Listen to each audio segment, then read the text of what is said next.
Desidido magprotesta ang DFA laban sa China. Para sa karagdag detalye, may live report si June Veneracion. June?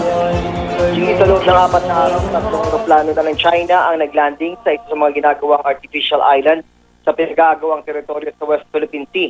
Isa nung Sabado at 2 kahapon, pawang mga civilian aircraft daw ang mga yun. Ganun pa man ayon kay Secretary Albert Del Rosario ng Department of Foreign Affairs, maghahain daw sila ng protesta laban sa China. Kung tatahimik daw ang Pilipinas sa ginawa ng China, malaki ang posibilidad na sa susunod na pagbawalan na nito ang mga bansa na lumipad sa South China Sea.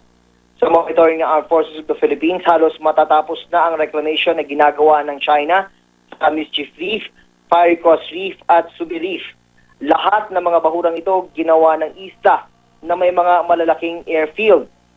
May nakahaing kaso ang Pilipinas laban sa China sa United Nations Arbitral Tribunal kaugnay ng pinag-aagawang teritoryo sa West Philippine Sea.